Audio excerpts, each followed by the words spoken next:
तर मित्रांनो, आज झालेला पेपर जे एक उत्तरपत्रिका आहे, तर आज हे सोमत आहे.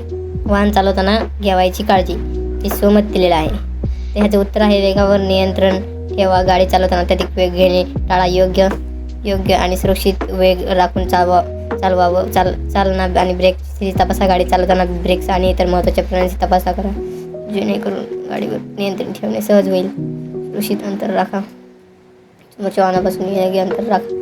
अचानक ब्रेक लागला तर गाडी नियंत्रण राखता येईल. तर मित्रांनो, हे आहे पहिल्या ह्याचं उत्तर सोमताचं. तर चला आपण दुसरं पाहूत.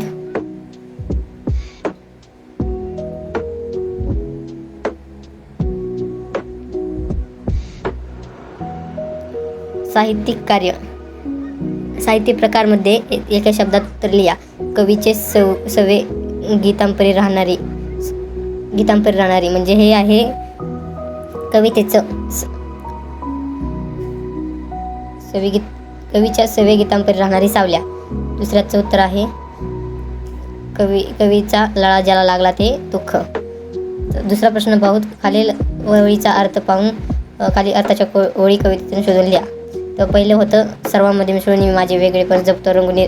याचं आहे रंगुनी रंगनात रंग माझा वेगळा. दुसरा आहे माझा प्रकाश होण्याचा सोहळा माझ्यासाठी नाही. म्हणजे ह्याचं दुसरंच आहे माणसाच्या मध्यरात्री हिंडणार सूर्य माझ्यासाठी न माझा पेटण्याचा सोहळा.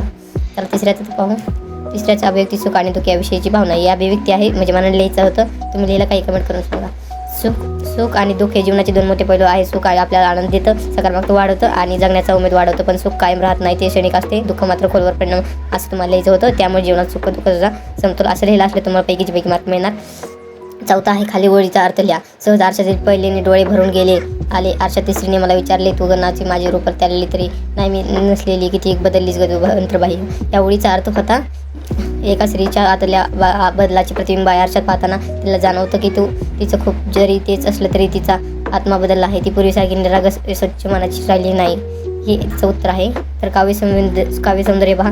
या विंचवला उतारा, तमोगुण मागे सारा, सत्वगुण लावा अंगारा, विंचू इंगी उतरे जरा जरा. या ओळीमध्ये विंचू म्हणजे दुःख, अडचणी, मनातील शांत, वाईट प्रकार, विसरांचे प्रतीक आहे. तमोगुण म्हणजे अज्ञान, आळस. चला आता दुसरा प्रश्न पाहूत. हे झालेला आहे, एकदा पहा. हे आहे उपयोजित लेखन म्हणजे PPT तयार केलेली आहे. याला खूप टाईम लागेल मित्रांनो, तरी लाईक करा तुम्ही. मुलाखतीची पुढे तरी थोडक्यात लिहा. तर ह्याचं उत्तर हे आहे, वाचून घ्या तुम्ही. माहिती पत्रकाच्या रचनेची 2 वैशिष्ट्ये लिहा. माहिती विशेषित अहवालाचे प्रमुख 4 अंगे लिहा. प्रस्तावना, मुख्य भाग, निष्कर्ष, शिफारशी हे 4 भाग आहेत अहवालाचे प्रमुख 4 अंगे. उत्तरलेख लिहिताना विचारात घ्यावयाचे कोणत्याही 2 बाबी. तर ह्याचं बघा, ह्याचं उत्तर हे 2 आहे. तर ह्याची पैकी तुम्हाला 2 किंवा 4 मार्क मिळते. खालीपैकी कोणत्याही तुम्हाला कृती सोडवा. खाली मुद्द्यांच्या आधारे मुलाखत घेताना घ्यावयाची काळजी ते सकारात्मक स्पष्ट करा. ओके, ह्याचं उत्तर एवढं आहे किंवा ह्यापेक्षा कमी लिहिलं तरी चालेल. तुम्हाला पैकी मार्क मिळून जातील. तर मित्रांनो, आजचं सोल्युशन एवढंच झालेले आहे. राहिलेले मी परतच्या व्हिडिओ टाकेन. धन्यवाद. कृपया चॅनल लाईक सबस्क्राईब करा. मी अशीच पुढचे फिजिक्स, मॅथ, केमिस्ट्रीचे आणत जाईल. धन्यवाद.